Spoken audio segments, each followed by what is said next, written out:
sabi ko, nag-sex si Rome at si Emma. Niloloko nila niya tayo! Ano ba? Alam mo, Georgia, tingin ko kailangan mo na talaga magpatingin sa doktor eh.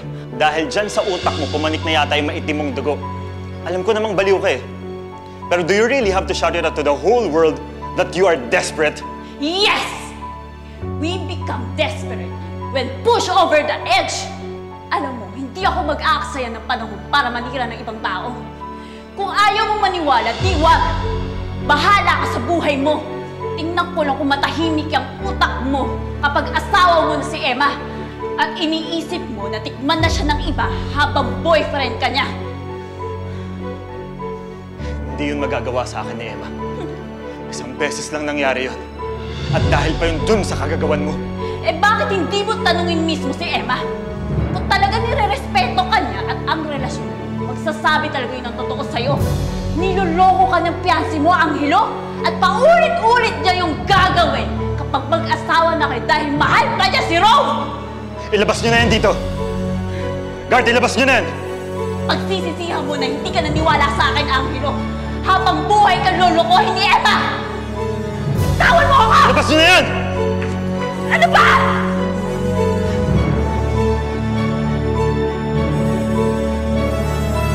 Ano?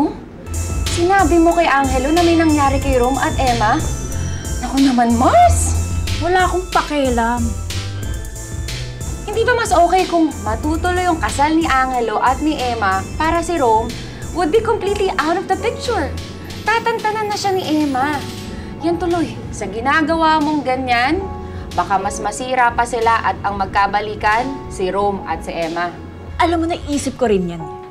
Kaya lang nawala na nga sa isip ko dahil sa sobrang galit ko. Ang gusto ko lang namang gawin, sabihan si Angelo na bantayan niya si Emma. Yun lang. Eh yan ang hirap sa'yo eh. Hindi ka na naman nakakapag-isip kapag galit ka. Hindi rin naman titigil yan si Emma hanggat di niya nakukuha si Rome. Matuloy man yung kasal or hindi nila ni Angelo. Pero kawawa rin yung Angelo, no? Baliw na baliw kay Emma. Selma, sa akin ka maawa dahil pwede akong iwanan ni Rome. Eh pero malay mo naman, no? Malay mo, gusto lang ulit tikman ni Rome si Emma. At ngayong nagawa na niya yun, natikman na niya yun, malamang, baka matapos na yung kabaliwan niya. Matatapos yung kabaliwan ni Rome, oo. Pero si Emma, malabo yun dahil gagawa't gagawa yun ng paraan para makuha niya sa akin si Rome. Dahil yun yung way niya para sirain niya ako, pahirapan niya ako. Oh well, hindi naman ako papayag doon, hahayaan ko na lang siyang manalo. Matagal ko ng pangarap na ikasal kay Rome. Lahat na sumisira doon, sisirain ko rin.